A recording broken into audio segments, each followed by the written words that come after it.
안녕하십니까. 네. 식사들은 하고 오셨습니까? 다 참겨 먹고 오셨군요. 안 드신 분 혹시, 식사 안 하신 분, 저녁 안 드신 분, 한 분 빼곤 다 드시고 오셨고. 대단한데요? 네. 자, 주중 예배인데, 2월달 한 달 동안은,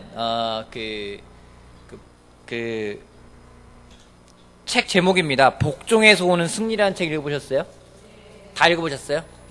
기억들 나세요? 책 내용들? 그래, 복종에서 오는 승리라는 그 책을 가지고, 2월 달은 제가 4주 동안 할 예정입니다. 그 다음에 3월 달에는, 로마서를 할 예정입니다. 그래서 우리가 좀 하나님의 은혜와 하나님에게 복종하는 부분에 있어서 기초를 잘 세우면은 예수님의 정말 기초를 잘 세울 수 있을 것 같아요. 주중에는 그런 기초를 세우는 방향으로 해서, 로마서하고, 그 책하고 두 가지를 같이 진행해 3월 달까지 끝내도록 할 예정입니다. 그래서 앞으로 4주간은 복종에서 오는 승리라는 제 주제를 가지고 할 예정입니다. 책을 읽어보신 분들 계시죠? 2005년도에 고든 퍼거슨이 쓴 책인데 책 제목이 굉장히 마음에 와닿았어요. 그죠? 복종에서 오는 승리. 굉장히 와닿지 않습니까? 와닿아요? 부담스러워요? 그래서 우리 이번 주부터는 같이 시작할 텐데 오늘은 첫 번째 시간으로서 복종은 영적 힘의 핵심이다. 첫 번째 타이틀이에요. 복종은 영적 힘의 핵심이다 라는 주제를 가지고 같이 나누도록 하겠습니다. 복종은 영적 힘의 핵심이다. 복종하면 여러분 어떤 느낌이 드세요? 복종하면 어떤 느낌이 들어요? 네? 복종 납작 엎드리는 거 복종하면 어떤 느낌이 들어오십니까? 자연 낮추는 거 복종. 여러분 딱 복종이라는 얘기를 들으면은 긍정적인 느낌이 많이 들어옵니까? 부정적인 느낌이 많이 들어옵니까? 부정적인 느낌이 많이 들어요? 복종과 순종은 같은 말인가요? 다른 말인가요? 복종과 순종 달라요? 다른 말이에요? 그럼 복종과 순종은 다르면 어떻게 다릅니까? 자의와 타의. 복종은 타의 수동적인 거고, 순종은 능동적인 것이다. 자기가 스스로 하는 것이다. 복종과 순종 어떻게 다른가요? 복종과 순종. 순종은 긍정적인 느낌이 들고, 복종은 부정적인 느낌이 든다. 그럼 복종이 뭐예요? 복종. 무릎을 꿇는 거? 복종이 뭐예요? 엎드려 순종하는 거? 복종이 뭐예요? 하라는 대로 하는 거. 복종이 뭐예요? 마음 바꾸려고 하는 거. 내 자신이 안지 넘는 거. 자리를 꺾고 따르는 거. 다 맞아요. 복종이 영어로는 surrender예요. surrender가 뭐예요? surrender. 항복하다. surrender 항복하다. 항복이라는 게 뭡니까? 항복. 나 졌어요. 항복하면 그 다음에 일어난 일이 어떤 일이 벌어져요? 노예가 되죠. 맞아요. 정확해요. 항복하면은요, 그 순간 주권을 포기하는 겁니다. 2차 세계대전에서 일본이 패망한 다음에 항복했죠. 그래서 그 사람들이 잃어버린 게 뭐예요? 식민지에 갖고 있었던 주권을 잃어버리고 군대도 못 만들잖아요. 자위대라는 걸 만들잖아요. 그죠?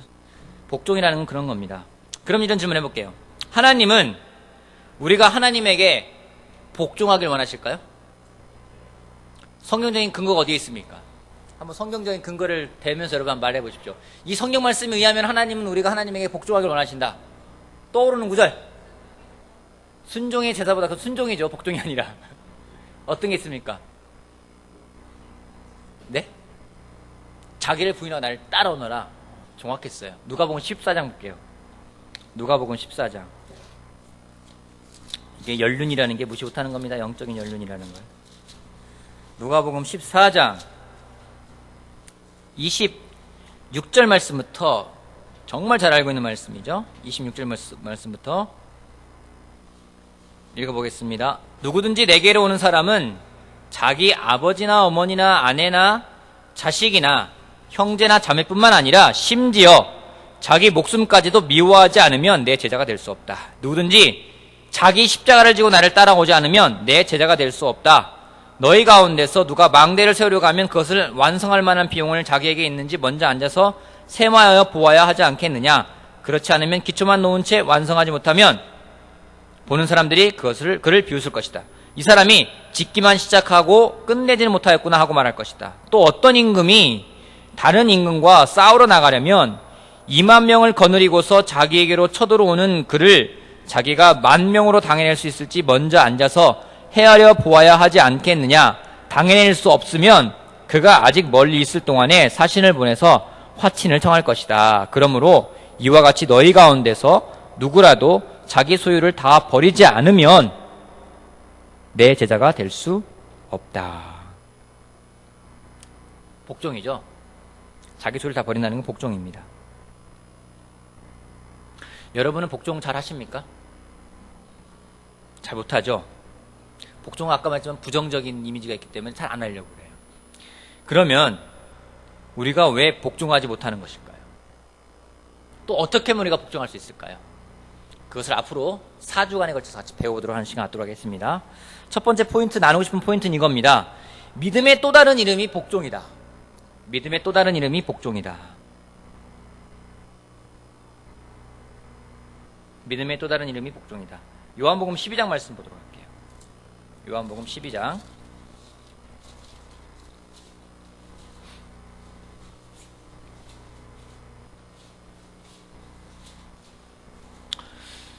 우리가 하나님을 믿는다는 것은요, 우리 삶의 중심은 하나님에 대한 믿음입니다. 여러분, 믿음이라는 게 어떤 겁니까?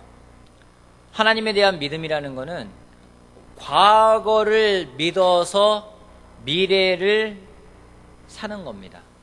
뭐 이런 거예요. 구하라. 그러면 받을 것이다. 믿음이죠. 그죠? 구했기 때문에 받을 것을 기대하는 것. 과거의 일로 인해서 미래를 바라볼 수 있는 것. 구하라. 구했기 때문에, 내가 하나님께 구했기 때문에 하나님이 하실 거야. 라는 거는 과거형 때문에 미래형을 받아들일 수가 있는 거잖아요. 이게 믿음인데, 이 믿음은 하나님에 대한, 또 하나님이 하실 일에 대한 신뢰입니다. 이 믿음에 있어서 가장 큰 도전이 되는 건 뭐냐면요, 믿기 때문에 내가 어떻게 할 것인가에 대한 그 복종이 가장 큰 도전입니다. 여러분, 믿어야 복종할 수 있는 거 아니겠습니까? 하나님께 복종한다는 건 하나님을 믿기 때문에 복종할 수 있는 거지, 못 믿으면 복종 못하는 거예요. 그래서 믿음의 또 다른 이름을 복종이라고 할 수가 있습니다. 근데 이 복종은 행동보다는 태도와 연관이 있는 겁니다. 행동보다는 태도. 요한복음 12장 24절 말씀부터 볼게요. 5절까지, 25절까지 같이 한번 읽어봅시다. 요한복음 12장 24절에서 25절까지 같이 읽어볼게요. 시작. 내가 진정으로 너희에게 말한다. 밀알 하나가 땅에 떨어져 죽지 않으면 한 알 그대로 있고 죽으면 많은 열매를 많이 맺는다. 자기 목숨을 사랑하는 사람은 잃을 것이요, 이 세상에서 자기 목숨을 미워하는 사람은 영생에 이르도록 그 목숨을 보존할 것이다. 이거는 행동이 아니라 이거는요, 태도를 말하는 거예요. 뭐냐면 자기 목숨을 잃고자 하는 사람은 얻을 것이고 자기 목숨을 구하는 사람은요, 잃을 거라고 이야기를 하고 있습니다. 복종이라는 것은 나 자신을 의지하는 게 아니라 하나님을 의지하는 걸 의미합니다. 그렇기 때문에 이 복종이라는 게 쉽지가 않아요. 왜냐면요, 우리는 쉽게 내가 주인이 되고 싶어하는 그런 마음이 있어요. 오늘 스트레스가 많으신 분 한번 손 들어봐 주세요. 나 오늘 스트레스 좀 많은 것 같아요. 스트레스 없는 분 손 한번 들어보세요. 그러면 스트레스 없는 분 아무도 없죠? 네. 스트레스 있는 분, 스트레스 있으십니까? 네, 스트레스 손도 한번 들어보세요. 스트레스 있는 분 손 한번 들어보세요. 스트레스 있는 분. 뭐라 안 할게요. 예. 자, 뭐라 안 하고 제가 질문 좀 해볼게요. 은남이 어떤 스트레스가 있지? 어떤 스트레스가 있어요? 남편 때문에 스트레스 받는 거 아니야? 그런 거 아닐 거고. 어떤 스트레스가 있어요? 아, 애들 방학이라서 맨날 먹이는 거, 그 놀아주는 거, 그 스트레스죠? 일주일 남았어요. 다음 주 월요일 날 계약합니다. 또 어떤 스트레스가 있어요? 노영이 되면 어떤 스트레스가 있어요? 민수, 사춘기인 딸, 아, 밑에는 남편. 돌봐야 되는 거. 아, 시어머님 모셔야 되는 거. 병원이는 별로, 병원 환자들 만나는 거. 직원들까지. 환자 직원들까지. 아유, 스트레스가 많네요. 완수형제 어떤 스트레스가 있어요?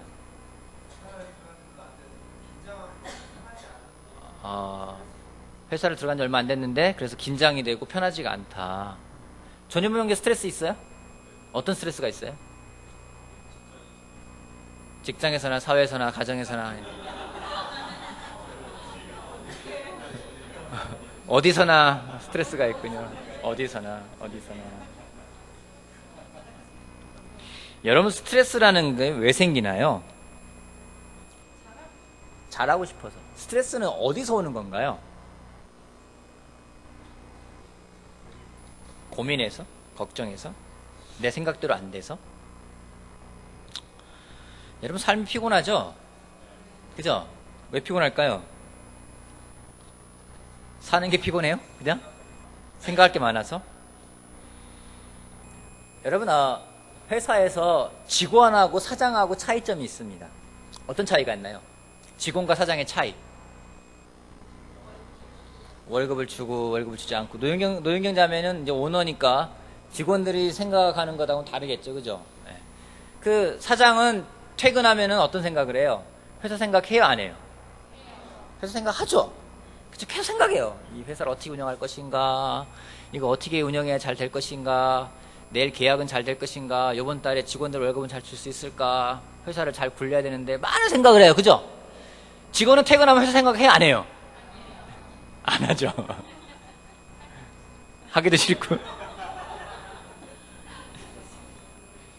여러분, 직원과 사장의 차이는 그거예요. 한번 이렇게 볼게요. 그럼 여러분은 여러분 삶에 있어서 여러분이 사장입니까? 여러분 직원입니까? 사장이에요? 직원이에요? 어느 게 맞을까요? 우리 삶에서 우리가 사장이 돼야 될까요? 아니면 우리가 직원이 돼야 될까요? 우리가 직원이 돼야 돼요. 종이 좋은 게 뭔지 아십니까? 종살이가 좋은 게 뭔지 아세요? 시키는 것만 하면 돼요. 스트레스가 없어요. 그 주인이 이거 해라? 네! 하고 하면 돼요. 그죠? 그러면 종이 스트레스가 있을까 없을까요? 종은 스트레스가 덜 할 거예요. 그죠? 시키면 시킨 대로만 하면 돼요. 근데 우리가 종이면은 그냥 일하고 걱정거리는 하나님께 맡기면 돼요. 잘 안 되죠. 왜요? 우리가 주인이 되려는 그런 습성이 우리한테는 그 본성이 있어요. 영적으로 성숙하다는 사람들을 보게 됩니다. 요즘에 그런 생각을 많이 해요. 영적으로 성숙한 게 뭘까? 제가 요즘에 개인적으로 답을 얻은 게 그거예요. 영적으로 성숙한 건 단순한 거다. 단순해요. 그렇지 않아요? 여러분, 우리가 좀 단순해질 필요가 있습니다. 여러분, 단순한 거하고 아무 생각 없는 거하고 달라요. 단순한 거하고 무책임한 건 다릅니다. 여러분, 진정으로 믿기 때문에 단순하게 살 수 있는 거죠. 진정으로 하나님을 믿기 때문에 우리가 복종할 수가 있는 겁니다. 그러기에 단순한 삶을 살 수가 있는 겁니다. 우리는요, 근데 복종하고 자기를 부인하고 십자가를 지겠다고 결심했지만 어느 순간 우리 삶에 대한 감정적인 주권을 다시 서서히 찾으려고 합니다. 이런 복종들이요, 쉽게 이루어지지가 않아요. 복종하려는데 장애물들이 참 많습니다. 어떤 것들이 있을까 보면은요, 두 번째 포인트는 이겁니다. 복종이 힘든 이유 중에 또 다른 하나는 우리의 본성과 반대되는 태도이다라는 겁니다. 우리 본성이요. 마음속 깊이 있는 거예요. 진짜요. 때로는 우리 삶에서 겉으로 드러나는 문제들은요, 심각한 건 아닙니다. 그보다 더 중요하고 심각한 건 그 중심에 있는 것들이에요. 겉으로 드러나는 것이 우리 때로는 놀 때 있습니다. 그런 거죠. 예전에 저희 딸아이가 열이 나서 병원에 갔어요. 근데 뭐 감기인 것 같다고 해서 약을 처방받고 해열제 먹었는데, 해열제를 먹으면 떨어지고 또 시간 지나면 또 오르고, 그렇게 한 3일 동안 지나도 계속 그게 반복되는 거예요. 그래서 왜 그럴까 하고 다른 병원을 가봤어요. 갔더니 그 선생님이 엑스레이를 찍어보세요. 엑스레이를 찍어봤어요. 그랬더니 폐렴이 있는데 진짜 찾기 힘든 저 구석에 있는 아주 조그맣게 볼까 말까 하는 그 폐렴이 있는 거예요. 그게 있으니까 성진기로 들어서는 잘 안 들리는 거죠. 어렵다 하더라고요. 그래서 큰 병원을 가서 입원을 하라고 해가지고 그 한남동에 있는 순창대학병원에 가가지고서는 한 4일 동안 입원했던 적이 있습니다. 여러분, 겉으로 나는 열이 중요한가요? 아니면 안에 있는 그 염증을 잡는 게 중요한가요? 열을 떨어뜨리려고 뭐 물수건도 올리고 별짓 다 하죠. 근데 그게 중요한 게 아니에요. 그 안에 있는 게 뭐가 중요한 거예요. 마찬가지예요. 우리 삶에서 겉으로 드러나게 되는 그냥 문제가 심각한 것이 아니라 우리 안에 있는 것이 무엇인지를 봐야 되는데요. 우리 인간의 본성이 뭐냐면요. 우리 인간의 본성은 내가 주관하려는 마음이라는 겁니다. 내가 주인이 돼야 돼요. 내 뜻대로 돼야 되고요. 내 계획대로 돼야 되고요. 그게 뭔지 아십니까? 결국엔 내가 하나님처럼 되고 싶은 거예요. 우리 인간의 가장 큰 유혹이 어디까지입니까? 저거요. 내가 말한 대로 되는 걸 원하는 거예요. 내가 시키는 대로 되길 원하는 거예요. 여러분, 말한 대로 된 거는요, 하나님이 천지를 창조한 것밖에 없어요. 때로 우리가 그런 마음이 있어요. 돈을 갖고 싶은 게 뭡니까? 권력이 뭡니까? 내가 말하는 것, 내 뜻대로, 내가 원하는 대로 이루어질 수 있는 힘을 주기 때문에 그걸 원하는 거잖아요. 그잖아요. 내가 원하는 걸 할 수 있기 때문에. 근데 그 우리 인간에 있는 본성이라는 거예요. 이거는 이브 때부터 지금까지 내려오는 우리 마음속 깊은 곳에 있는 거예요. 이게 우리의 본성이에요. 다른 말로 말하면요, 이기심이에요. 이기심. 결국 이 이기심이 우리 마음속에 깊이 자라져 있기 때문에 이게 바뀌지 않으면은요, 결코 하나님에게 복종할 수가 없는 겁니다. 근데 하나님이 우리에게 이런 이기심이 있는데 여기에 대해 하나님이 처방전을 딱 써줬어요. 그런 이기심이 있지만 너희가 나에게 복종할 수 있는 처방전을 딱 써줬어요. 그게 뭐예요? 그게 뭐예요? 말씀 뭐라고 나와 있어요? 처방전이 뭐예요? 기도? 그게 뭐냐면요, 자기 부인이에요. 자기 부인. 하나님이 이기심이 가득 찬 우리 본성 속에다가 너희가 나에게 복종하기 위해서는 자기를 부인해라 라면서 처방전을 써줬어요. 여러분, 그 처방전 마음에 드십니까? 하나님의 처방전 마음에 드세요? 이 자기 부인이란 처방전은 별로 먹고 싶지 않은 약이에요. 제자임에도 불구하고 이 처방이 마음에 들지 않을 때가 있습니다. 그래서요, 우리는요, 결정하기를 원합니다. 결정권을 가져가기를 원해요. 나의 판단, 나의 의견, 나의 욕망, 나의 힘을 원합니다. 이것이 지배할 때, 즉 복종을 거부할 때 실패감을 느끼고요, 답답하고요. 그럼 어떻게 합니까? 그 다음에 뭐가 그 다음에 나오죠? 실패감을 느끼고 답답하고 그 다음에 뭐가 나오죠? 짜증이 나오고 좀 더 발전하면요, 화가 나와요. 또 반복이 돼요. 또 실패하고 답답하고 짜증나고 화나고 계속 반복이 됩니다. 여러분, 이거 아십시오. 자기를 부인하고 십자가를 지속적으로 지지 않으면은요, 그 종교는 힘이 없습니다. 오히려 그러한 종교에 힘이 없는 걸 믿을 때 하나님을 믿고자 하는 사람들에게 방해가 됩니다. 여러분이 여러분을 부인했을 때 얼마나 기쁘고 행복하고 즐거웠습니까? 이 교회 처음 오는 사람들이 놀라는 게 그거 아니겠습니까? 여러분들 처음에 교회 방문했을 때 어땠어요? 밝았죠. 모두가 그래요. 교회에 오면은 다 잘 사는 사람 같다는 거예요. 그지 않아요? 그런 느낌 안 들었어요? 다 잘 사는 것 같아요. 다들 기뻐 보이고요. 다들 근심도 없고 걱정도 없고 즐거워 보이고 해피하고 다 그래요. 그죠? 여러분 그렇지 않았어요? 그래서 나도 저거 하고 싶어. 나도 여기에 있으면 저렇게 되겠구나. 저 사람들은 왜 저렇게 기쁜 거지? 그런 생각 들지 않았어요? 그죠? 제자들의 교제가 얼마나 좋아 보였습니까? 다 부잣집 딸들 같고 부잣집 아들들 같고 걱정도 없어 보이고. 이게 왜 가능했을까요? 빌립보서 4장 7절 말씀 보겠습니다. 빌립보서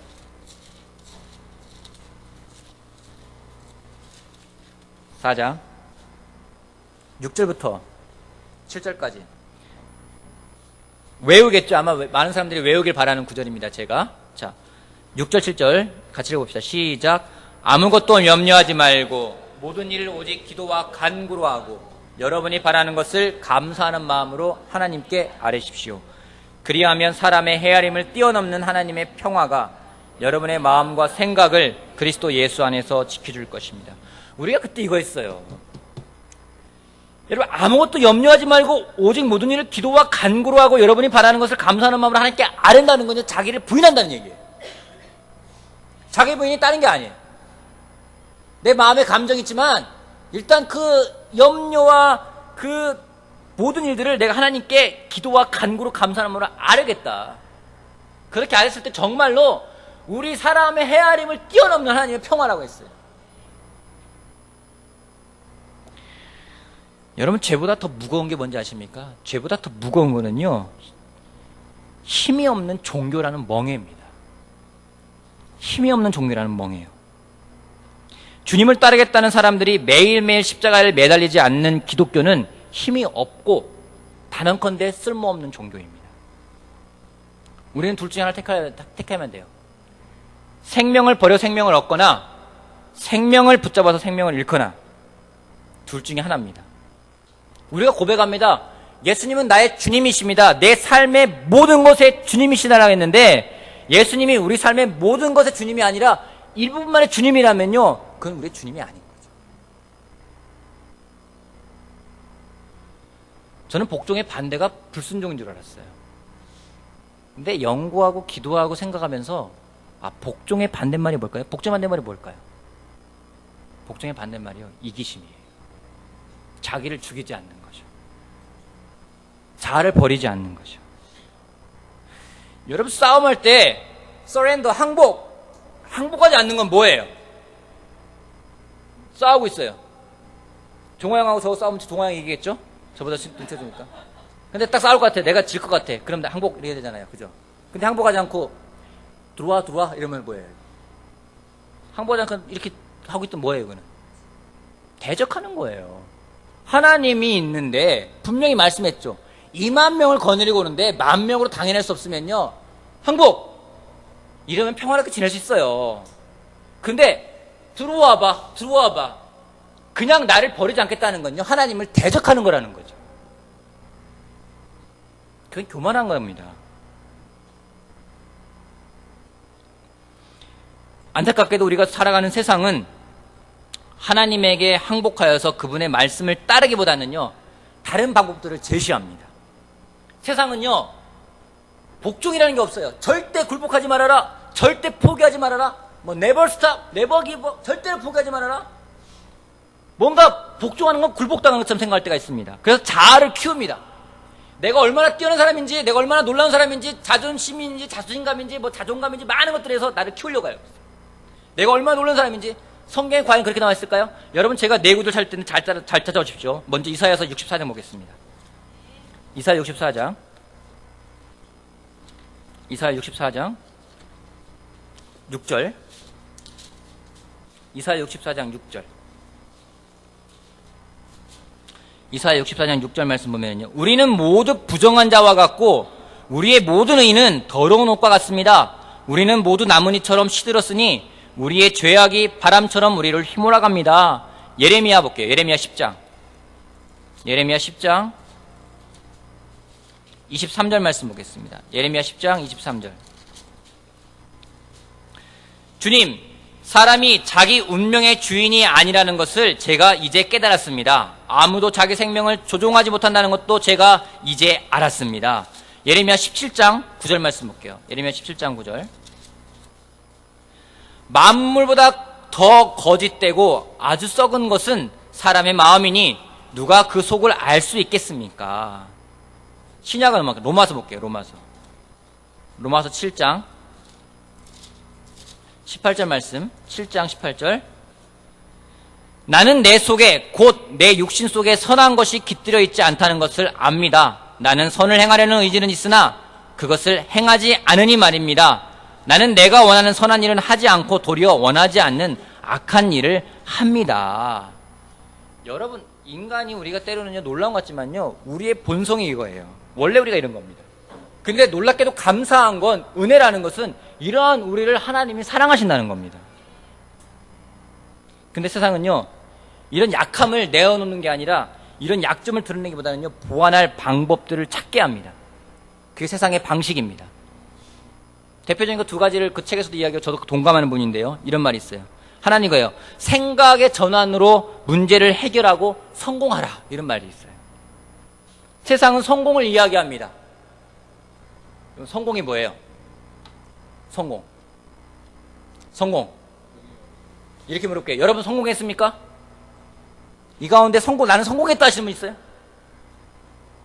있어요? 네. 손 한번 들어보세요. 난 성공했다. 조금 성공했어요. 성공했다. 세상에서 많은 사람들이 성공에 대한 세미나를 합니다. 많은 이야기들 하죠. 그죠? 그런 부분에서 뭐 어떠한 이렇게 하니까 됐더라, 이렇게 해라, 저렇게 해라, 많은 것들을 이야기를 합니다.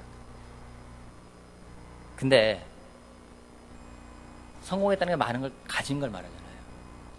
때로는요, 그 사람들도 성경 말씀을 인용을 해요. 빌립보서 같이 볼게요. 빌립보서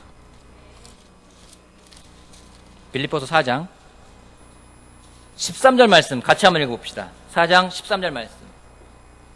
4장 13절. 자, 시작. 나에게 능력을 주시는 분 안에서 나는 모든 것을 할 수 있습니다. 놀라운 말씀 아니에요? 나에게 능력 주시는 분 안에서 나는 모든 것을 할 수 있습니다. I can do everything. 모든 걸 다 할 수 있다. 그런 말 하잖아요. 그죠? 누가 한 말이에요? 바울이 이야기했어요. 여러분, 그 당시에 바울이 여러분 성공이 뭔지 제가 알려주겠습니다라고 말하면서 앞에 성공학 그런 세미나 한다면은 많은 사람들이 몰려들어서 저 사람 성공했지라고 배워서 앉아서 배울까요? 그런 사람이에요? 바울이 어떤 사람이에요? 초창기에는 성공한 사람이에요. 그죠? 나중에 이 말할 때는요, 이거 어디서 쓴 거예요? 감옥에서 있으면서 나는 모든 걸 할 수 있습니다. 그러니까 우와, 성공한 사람이야. 이럴 수 있어요? 아니에요. 때로는 그래요. 나는 모든 걸 할 수 있습니다. 내가 하는 거예요? 내가 할 수 있답니까? 아니면 하나님이 하실 수 있답니까? 우리가 착각할 때가 있어요. 하나님이 하실 수 있다는 게 왠지 내가 할 것처럼 생각할 때가 있어요. 이 말을 한 바울이 성공한 사람들 모임에서 강의한다면요, 그의 연설은 설득력이 없을 겁니다. 별로 반기지 않을 겁니다. 그럼에도 불구하고 그의 글은 성경의 일부가 되었습니다. 왜냐면은요, 생각을 바꾸는 게 아니라 많은 어려움이 있지만 역경을 통해서 복종함으로써 그 어떤 상황에도 불구하고 그는 만족하는 법을 배웠기 때문에, 하나님의 은혜로 강해지는 사람이 되었기 때문에 영향력이 있는 겁니다. 그거 말하잖아요. 내가 궁핍해서 이렇게 말하는 것이 아닙니다. 궁핍하다는 얘기예요. 그죠? 그잖아요. 궁핍하다는 얘기예요. 나는 어떤 처지에서도 스스로 만족하는 법 배웠습니다. 나는 비천하게 살 줄도 알고 풍족하게 살 줄도 압니다. 배부르거나 굶주리거나 풍족하거나 궁핍하거나 그 어떤 경우에도 적응하는 비결을 배웠습니다. 어떻게 해요?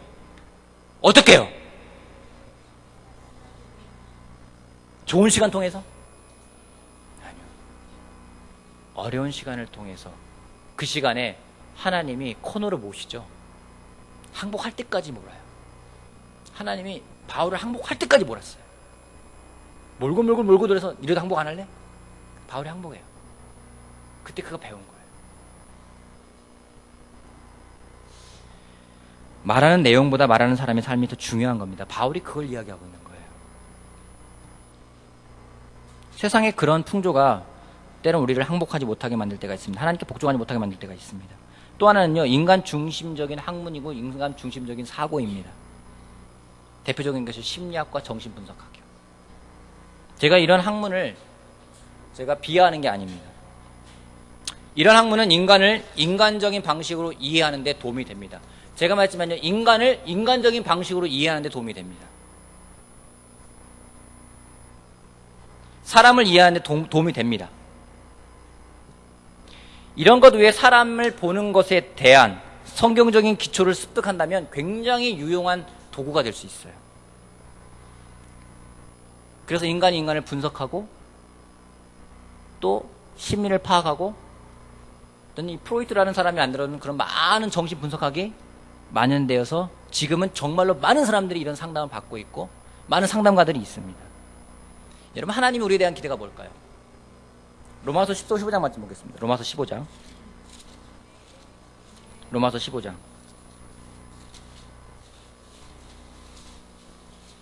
15장 14절 말씀 같이 한번 읽어봅시다. 15장 14절 시작. 나는 형제자매 여러분, 나는 여러분 마음에 선함이 가득하고 온갖 지식이 넘쳐서 서로 권면할 능력이 있음을 확신합니다. 어떻게 권면한다고요? 서로. 이게 뭐예요? 이게 제자훈련이에요. 이게 제자훈련이에요. 여러분, 정신질환은 병입니다. 병리학적인, 임상학적인 도움이 필요합니다. 하지만 인간 중심의 전문적인 상담이 만병통치약은 아닙니다. 여러분, 심리학은요, 심리학의 기본적인 기능은요, 진단이에요. 진단. 여러분, 진단받으면 병이 없어지나요? 노영이다면 의사예요. 병원에 가요. 딱 진단받아요. 제 병명이 뭡니까? 감기인데요. 그럼 진단받았으면 나아요? 낫지 않아요. 그죠? 그 다음 치료를 받아야 돼요. 치료를 받아야 되는 거예요. 진단받는다고 병이 없어지는 거 아닙니다. 여러분, 우리가 진단 많이 받았잖아요. 너 왜 그렇게 됐어? 과거에 너의 그런 상처가, 너의 그 트라우마가 너를 그렇게 만들었구나. 진단이에요. 그죠? 나쁜 거 아니에요. 그 사람을 이해하는 도움이 돼요. 진단이에요. 너한테는 그런 뭐 특권 의식이 생겼구나. 아, 왜 생겼을까? 과거에 얘가 정말로 어릴 때부터 오냐오냐 커가지고 다 그렇게 됐구나. 아, 그렇구나. 또는 뭐 가혹한 자기 기준이 있죠. 그래서 왜 그렇게 했어? 어릴 때부터 혼자 고생하다 보니까 생겼구나. 모든 게 역기능적인 어떤 그런 상황에서 발생했던 거기 때문에 이건 심리학적으로 굉장히 좋은 툴이기도 하고요. 이거는요, 그 사람을 이해하는 도움이 되고요. 진단이 돼요. 진단했어요. 그럼 나아요?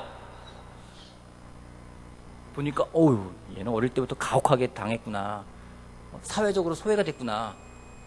그러면은 너 사회적 소외가 됐어. 그러면 그게 진단이 끝나서 그 사람은 그다음부터는 잘 어울려요? 아니에요. 여러분, 우리 모두 과거에 상처가 있습니다. 과거에 상처 없는 사람 있습니까? 과거 상처가 있어요. 지금의 상처도 지나면 또 과거의 상처가 될 겁니다.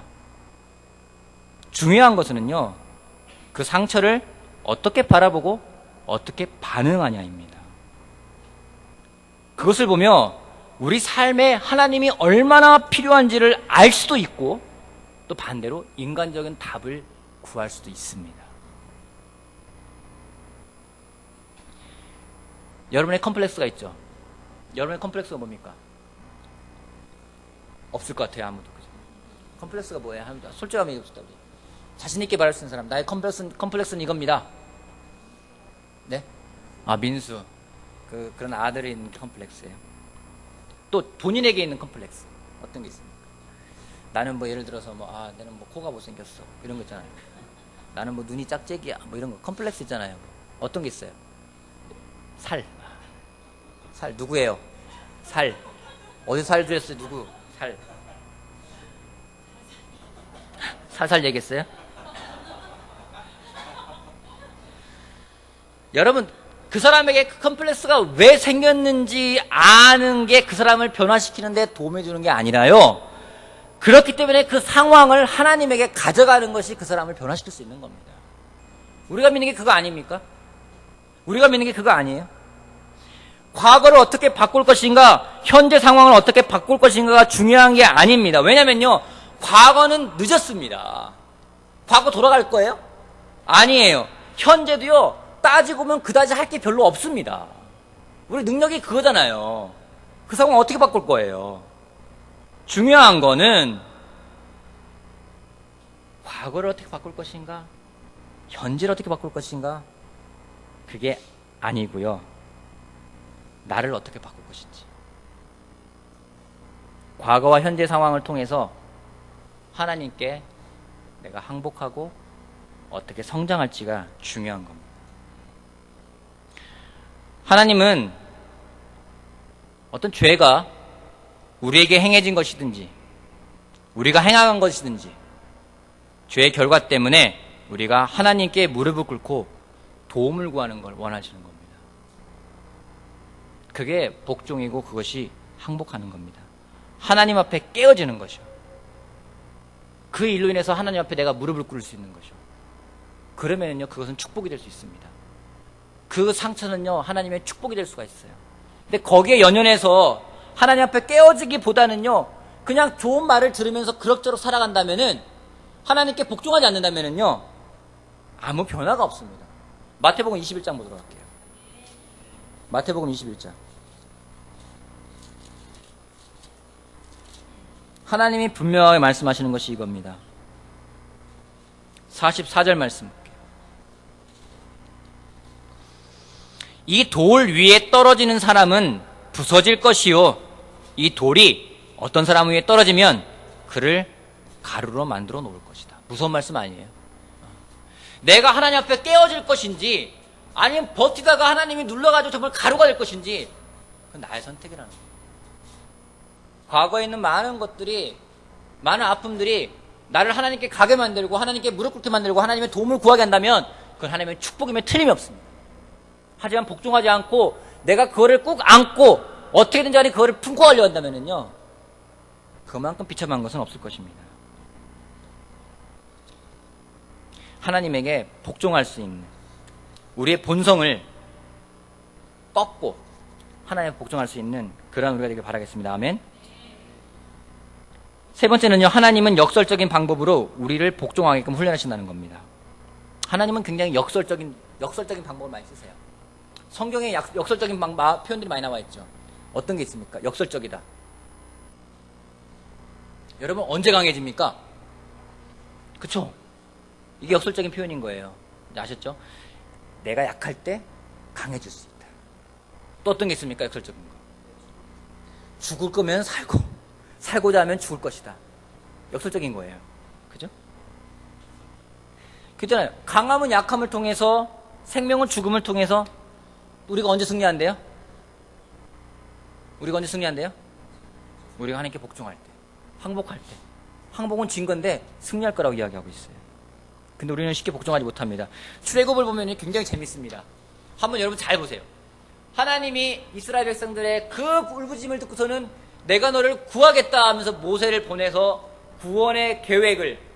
그들을 구원할 계획을 알려줬습니다. 그들이 기뻐했나요? 슬퍼했나요? 제일 처음에 기뻐했죠. 기뻐하니까 바로가 어떡합니까? 볏집을 덜 주고 벽돌을 더 만들려고 그래요. 그러니까 어떡합니까? 원망을 하죠. 원망을 하고 짜증을 냅니다. 그러다가 하나님이 다시 10가지 재앙으로서 이스라엘 민족을 딱 구원합니다. 그래 그들이 어떻습니까? 기뻐합니다. 나올 때 막 춤추면서 이집트를 나와요. 그죠? 근데 그 놀라운 기적도요, 영향은요, 단기적이라는 겁니다. 여러분, 기적 바라보면서 다니면은요, 그 영향력은 단기적이에요. 더 강한 거 찾게 돼 있어요. 그러다가 바로의 군대가 막 죽여가니까 그건 뭐라고 합니까? 우리를 죽일 데가 없어서 여기로 끌고 나왔냐? 또 원망을 해요. 그래도 하나님이 또 홍해를 쫙 갈라주십니다. 그래서 그들이 놀랍다 하면서 갑니다. 하지만 잠시의 기쁨이고 광야에 들어서면서 과거를 회상해요. 아, 이집트에서는 고기를 먹었는데, 아, 우리는 정말 굶어 죽는구나. 원망을 하니까 하나님이 만나를 쫙 내려줍니다.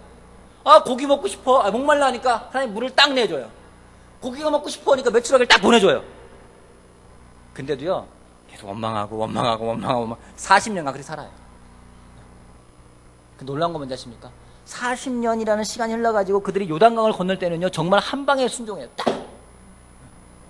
그리고 여리고성을 넘어설 때도요, 정말 병법이 없는 아주 이상한 방법으로 그들이 여리고성을 돌아가는데 다 돌고 순종했을 때, 복종했을 때 하나님이 기적을 일으킵니다. 그걸 통해 배운 게 뭔지 아십니까? 내 죄성을 끊는데 최소한 40년은 걸리겠다는 겁니다. 이게 나온 것 같아요. 아, 또 걸렸어. 일어선 것 같아요. 또 넘어져요. 그렇지 않아요? 근데 하나님이요, 포기하지 않고 계속해서 끌어옵니다. 결국 죄로부터 탈출한다는 게 뭡니까? 죄로부터 탈출한다는 것은 결국 내가 하나님께 복종하는 거예요. 이스라엘 백성들이 요단강에 건너갈 때 딱 발 딛는 거 한 방에 하잖아요. 머뭇거리지 않고. 그 복종하는 데 걸리는 시간이 40년이에요. 여리고성을 돌아라. 미친 짓 아니에요, 그거. 근데 미친 짓이라고 하지만 아무도 미쳐서 생각 안 하고 다 합니다. 그렇게 하는 데 걸리는 시간이 40년인 거예요. 복종하는 과정이 쉽지 않습니다. 그렇기 때문에 예수님 말씀하시는 거죠. 대가를 계산하라. 자기의 부인하고 나를 따라오는데 대가를 계산하라고 이야기하고 있습니다. 여러분, 두려움이 많으십니까? 두려움이 많으십니까? 두려움은 어디서 오는 걸까요? 디모데전서 1장 봅시다. 디모데전서 1장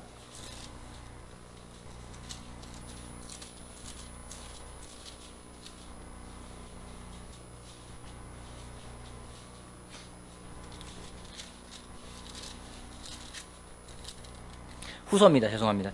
디모데 후서 1장 7절 말씀 봅시다.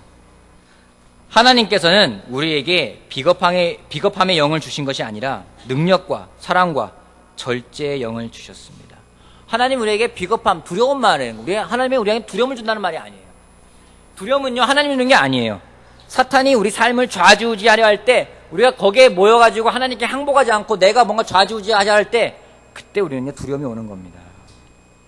그 두려움을 이길 수 있는 방법은요, 하나님과 올바른 관계를 가져가는 거죠. 우리가 의로운 생활을 하는 거죠. 그럴 때의 그 두려움은 없어집니다. 잠언 28장 말씀 보도록 할게요. 마지막 구절입니다. 잠언 28장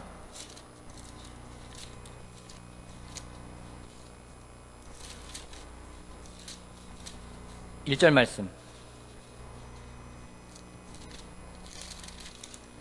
같이 한번 읽어볼까요? 28장 1절 시작. 악인은 뒤쫓는 사람이 없어도 달아나지만 의인은 사자처럼 담대하다. 놀라운 말씀 아니에요? 악인은요, 두려운 사람은요, 누가 뒤쫓지 않아도 도망가요. 근데 의인은요, 사자처럼 담대하게 설 수 있다는 얘기입니다. 여러분, 우리 삶에 결정권을 내려놓읍시다. 역설적으로 우리의 삶에 결정권을 내려놓을 때 중요한 모든 결정을 할 수 있을 겁니다. 영화 속에 한 대사가 이런 적이 나와 있더라고요. 영화에 한 사제가 있습니다. 한 정말 오래된 그 사제인데 그 사람이 죽을 때 그런 말을 했대요. 영화 속에 나오는 데였는데 나 정말 오래 살았다. 그 오랜 삶을 통해 내가 배운 것이 두 가지다. 첫 번째, 하나님이 살아계신다는 것이다. 두 번째, 나는 하나님이 아니라는 것이다. 우리가요, 하나님을 대려할 때가 있어요. 그래서 하나님께 우리가 복종하지 않고요, 우리가 대적할 때가 있어요. 하나님에 대한 복종, 그것이 우리 삶에 안정감을 주는 유일한 길입니다. 두렵고 불안하고 떨리고 뭔가 초조하다면요, 하나님께 복종하십시오. 하나님께 복종할 때 사람의 헤아림을 뛰어넘는 하나님의 평화가 그리스도 예수 안에서 우리의 마음과 생각을 지킬 거라 확신합니다. 복종의 가장 기초적인 것이요, 무엇일까요? 실질적으로 한 가지만 이야기할게요. 기도입니다. 예수님 또한 겟세마네 동산에서 하나님께 복종하는 태도를 보이셨습니다. 그분의 마음속에 있는 것들을 다 내려놓고 하나님께 맡겼어요.